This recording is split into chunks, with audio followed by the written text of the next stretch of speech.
Hey, today I'm going to be doing something that I promised quite a while ago, which is an anime review. Um, First of all, updates though. I am just finished my final year exams for university, so I'm going to have a lot more time to do things, internet things, and I am, as you can probably tell, a little bit sick, so ignore any snuffliness. But yeah, so I've been finished those since Thursday, and I decided yesterday that I was going to watch the first 5 episodes of Soul Eater Not, and that's what I'm going to be reviewing for you today. For anyone who doesn't know, Soul Eater Not is a spin-off series of regular Soul Eater. It's only 5 episodes in, so I was like, I'll wait until there's 5 episodes, I'll watch the 5 episodes, and I'll let the internet know what I think about it. So yeah, let's get started. First of all, the main character is a girl called Tsugumi Harudori. I'm assuming that when it gets dubbed, her name is going to be changed, because that's a very, very Japanese name, and kind of usually long Japanese names get changed. Which I don't know if I think they should or not. But yeah, she's all right. I don't really have an issue with her. It's one of those things where I think a lot of the characters around her are a lot more interesting than she is, and that's probably that's usually the way protagonists go in these kinds of things. So basically, she's a weapon in the school whose name I can't remember right now. DWMA, I think it is. So she's a weapon, and of course, being a weapon, she needs to go learn how to control that. So this is all about the not class. So it's the normally overcoming target class. Where she meets two girls who end up being like the other main characters. So you've got Meme Tatane. I do have an issue with this character, and that is they make her very, very forgetful. Not even like okay forgetful, but too forgetful. Like when Tsugumi asks her name, she sits there, or she stands there, and she's like, what is my name? I was like, what? I mean, okay, there's being forgetful, and there's being the, I don't know, the slow one, I suppose. But they take it to a whole new level. She is so forgetful. There's one bit where they're cleaning a pool, and they finish after like a whole day's work, and they get paid, and she goes, "Oh, this is an awful lot of money, and we haven't even started yet." And they're like, "Meme, we just finished cleaning the pool." So it's very strange. I think they've kind of overdone it on her character a little bit. I don't know if it's going to be explained later on.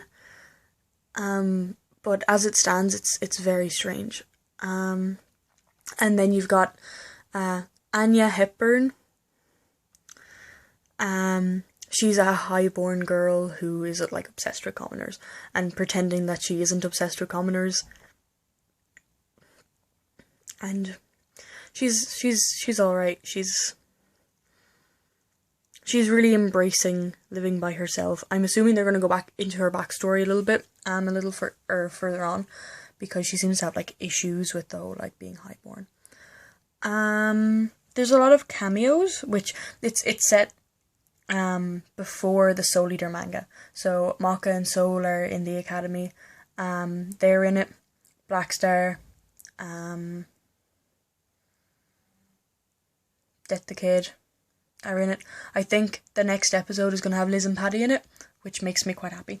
And then Ox, who's one of the students in Soul Eater, is in it as well. He has like crazy glasses. But yeah, there's a character in it who, in the last episode that I watched, so episode 5, she has a crush on a girl and she like tries to get her to go out with her and stuff, or well, is going to, and then asks her to be her partner, weapon meister partner, which I thought was really cool. I kind of there's so many girls as the main characters. I didn't think that that's how it was going to go, but it did, and I think that they did it quite well. Most of the characters I do quite like. There's also a little girl in it, Kana Senpai, and she tells fortunes, and she's absolutely adorable. She has like a little animal hood, and yeah, I think she's one of my favourites at the moment. Let's see. Yeah, because this is set before the events of Soul Eater, Sid Senpai is human, which is quite nice to see. He was quite a cool human. He says, that's the kind of man I am, instead of from Soul Eater when he's like, that's the kind of man I was, which again makes me very happy. Unfortunately, I'm not too happy with the opening. The 2 openings of Soul Eater were amazing, and I was kind of hoping that the opening of this was going to be really, really good as well, but it's a little bit disappointed, to be honest. It's also a lot less action-y than Soul Eater was. It seems to be more kind of going for like a young female audience, in my opinion, because it's much less action-y, and it's kind of, all of the main characters are all girls, and it kind of focuses in on the girls, so it's more like a Magic Girl kind of school comedy type of thing. But other than that, it's pretty good. I mean, I was going into it kind of expecting it to be very much like Soul Eater, and while it's the same world, it has a very different feel to it. It's not as dark. But yeah, I'm definitely gonna keep watching it, and I do quite enjoy it. But yeah, I think it's definitely worth a watch.